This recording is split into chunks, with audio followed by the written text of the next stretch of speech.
C'est avec 20 minutes d'avance que moi et ma copine passons les portiques pour entrer dans le parc. C'est en ce mardi 11 avril et sous les nuages que ma copine va effectuer sa première visite d'Europa Park. Parc que j'ai hâte de lui faire découvrir car je le porte haut dans mon cœur. On passe donc rapidement la Main Street locale pour nous diriger vers le quartier italien, là où se situent les cordons de sécurité nous empêchant de progresser plus dans le parc. C'est avec 4 minutes d'avance que le cordon se lève et que nous pouvons enfin pénétrer dans le parc. Comme quoi, le cliché de l'allemand strict et à cheval sur les horaires n'est pas forcément vrai. On passe très vite sur le côté du quartier français pour nous rendre directement vers notre premier objectif de la journée, Pegasus. D'ailleurs, petit instant conseil. Afin de vous rendre le plus rapidement possible à l'entrée de Pegasus ou Poséidon depuis l'entrée et éviter le monde, je vous conseille de passer par le petit chemin situé sur la gauche de l'Europa Park Teatro. Vous arriverez derrière le cinéma 4D et tomberez sur la grosse boule de Rossat Cancan Coaster. Puis, prenez à gauche en direction de l'entrée du Silver Star. Mais continuez à longer celui-ci pour tomber sur un petit pont qui vous permettra de traverser et d'arriver directement à l'entrée de Pegasus. Ce chemin vous permet d'éviter de faire le détour et vous ferez partie à coup sûr du premier train de la journée. C'est donc seul que nous embarquons dans le premier train du jour. Pegasus est un coaster familial fabriqué par MacRides. Ouvert en 2006, ce Young Star Coaster mesure 400 mètres de long, 13 mètres de haut et atteint quand même les 65 km/h. Celui-ci est très intéressant pour sa petite taille. En effet, sa première drop avec la petite bosse procure des sensations intéressantes et notamment un airtime. S'ensuit des virages qui rasent le sol ou les décors qui font vraiment leur petit effet. Alors oui, c'est pas la montagne russe la plus sensationnelle, mais elle est très intéressante pour commencer un trip ou pour les enfants qui découvrent les sensations. Le genre de family coaster qu'il devrait y avoir dans beaucoup plus de parcs.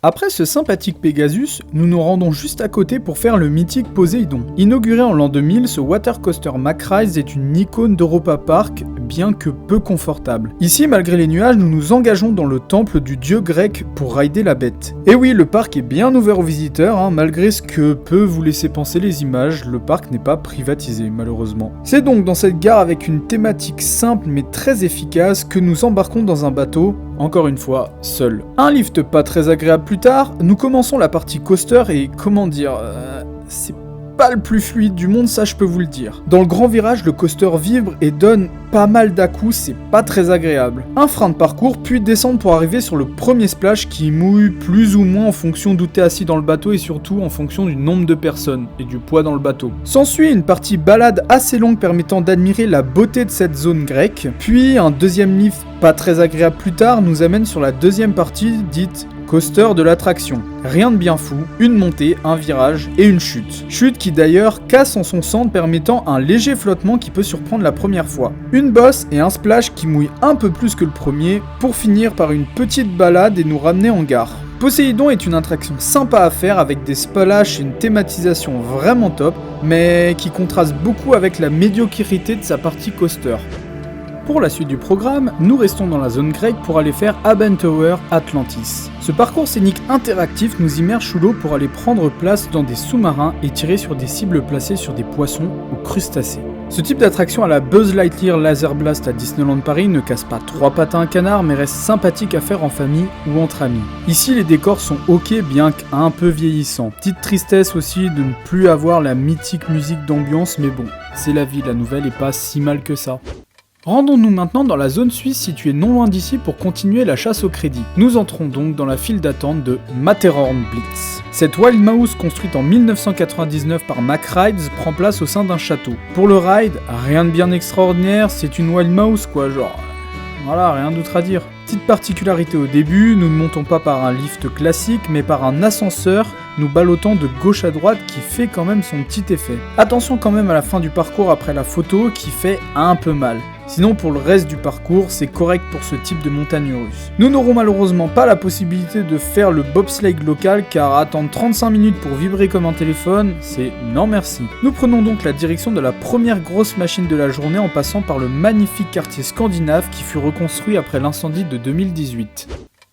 Il est enfin temps d'entrer dans la file d'attente du très bon Bluefire. Celle-ci passe dans un premier temps dans des écrans dans le bâtiment de l'ancien sponsor de l'attraction dont on taira le nom, pour continuer et arpenter autour du coaster pour nous donner une magnifique vue sur celui-ci. Une fois arrivé dans la gare qui n'a rien de bien particulier et pour être un peu plus détaillé, on embarque dans le train toujours aussi confortable. Bluefire a ouvert en 2009 et mesure 1056 mètres de long et son top hat culmine à 38 mètres de haut. Avant ça, nous avons le droit à une petite partie dark ride sympathique entre la sortie de la gare et le launch. En effet, ce launch coaster possède une propulsion magnétique nous amenant de 0 à 100 km/h en 2,5 secondes. Cependant, cette propulsion est très progressive, ce qui la rend douce mais aussi, un peu molle quoi, peu intéressante du coup. On enchaîne sur le top hat incliné sur la gauche qui donne des sensations de floating plutôt agréables, puis un looping de 32 mètres de haut simple mais efficace avant de passer dans un virage serré qui t'éjecte du siège pour arriver sur les mid-breaks. Attention à la sortie de ces mid-breaks, la pente est très inclinée permettant un airtime incroyable notamment en lastro au dernier rang. Ensuite, une Twisted Horseshoe Roll a un nom bien sorcier juste pour décrire deux corkscrews séparés d'un virage serré qui s'enchaîne.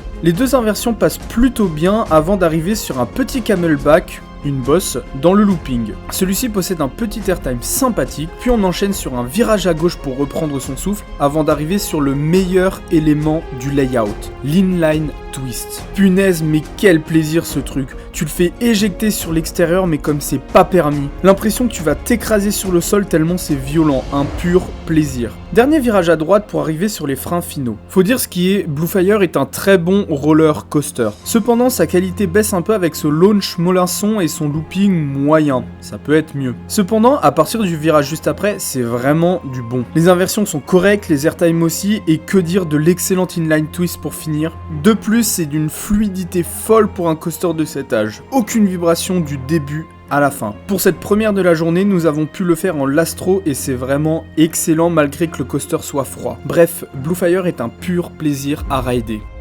Le programme de la matinée se poursuit dans cette très belle zone islandaise avec le voisin boisé de Bluefire, j'ai nommé Vodan.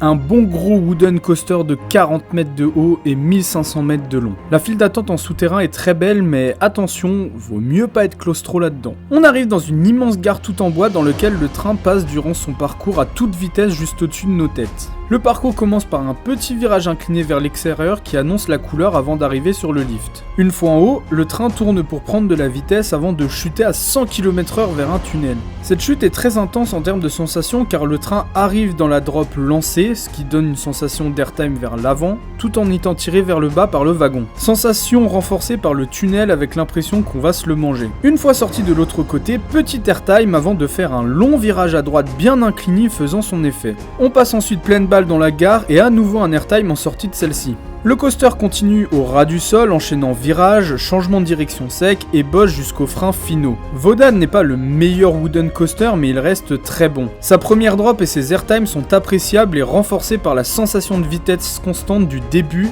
à la fin. Celui-ci joue bien avec ses voisins Bluefire et Atlantica et c'est juste magnifique à voir. Les trains rembourrés sont très confortables et heureusement parce que ça vibre pas mal quand même ce truc mais bon comme la plupart des wooden finalement. Votre avis sur la bête sera donc différente en fonction de votre morphologie et de votre corpulence. Par exemple ma copine a moyennement kiffé alors pour moi c'était largement validé.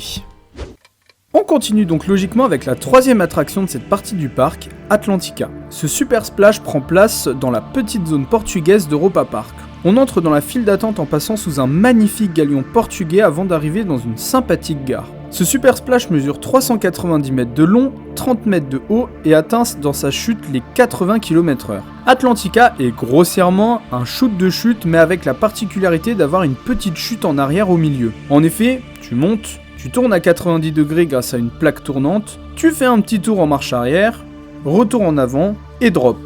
D'ailleurs, la petite drop en arrière fait bien son petit effet. La grosse chute ne propose pas spécialement de grosses sensations malgré la petite bosse en son centre qui permet un petit floating agréable puis arriver sur un splash qui mouille à peu près bien, tout dépend d'où vous êtes placé dans le bateau encore une fois. S'ensuit un virage et retour en gare. Atlantica n'est pas l'attraction de l'année mais reste cool à faire s'il n'y a pas beaucoup d'attente. Temps assez couvert signifie peu d'attente dans les attractions aquatiques. On enchaîne donc avec le raft du parc. Fjord Rafting nous embarque sur un parcours de 600 mètres de long avec différents décors, pas super bien organisés faut le dire. En effet, on commence avec un canal sans grande importance pour arriver sur une partie plus large où l'on rencontre des sortes d'elfes. On passe dans une grotte puis on longe le nouveau quartier scandinave avec quelques effets d'eau, notamment des cascades. Puis on arrive sur la rampe typique des rafts Intamin pour remonter en gare. Celle-ci est couverte et nous permet d'admirer des décors où l'on voit des nains faire de la bière. Oh et puis merde hein. Ce raft est censé rappeler la Norvège mais ici les décors ne s'accordent pas entre eux. Oui, il y a beaucoup de végétation mais ça reste trop simple. Fjord Rafting est un raft moyen dans son ensemble et en plus ça mouille pas trop. Bref, on passe à la suite. Il est temps de retourner rider du gros coaster avec un deuxième tour de Bluefire, mais cette fois sans faire la file d'attente grâce à la Virtual Line. Cette fonctionnalité mise en place par le parc est accessible gratuitement pour tous les visiteurs du parc. Il vous suffit de télécharger l'application et de scanner vos billets dedans. Vous pourrez ensuite sélectionner une des attractions disponibles et vous mettre dans une file d'attente virtuelle. Il vous suffira juste d'aller à l'attraction à l'heure indiquée, scanner votre QR code et vous pourrez passer en priorité, comme un fast-pass finalement. Attention, seulement 2 billets peuvent être scannés par l'application en même temps, mais je pense qu'il vous suffit d'avoir plusieurs téléphones et synchroniser vos actions pour être sûr d'être sur le même créneau de Virtual Line. Je trouve vraiment cette fonction très intéressante car elle permet de faire d'autres attractions en attendant l'heure et surtout c'est gratuit, sans frais supplémentaires. Notre première attraction Virtual Line est donc Bluefire. Le ride sera tout aussi agréable que le premier mais un peu moins sensationnel dû à notre placement central dans le train et non tout à l'arrière comme au premier ride.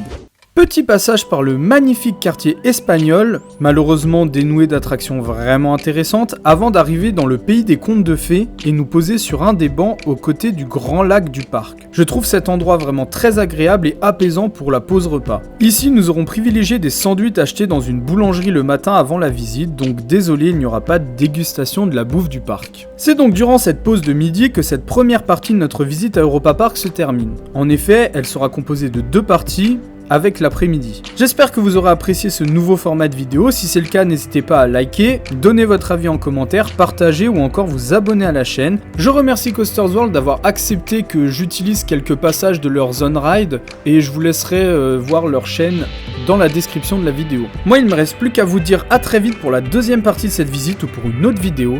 Ciao!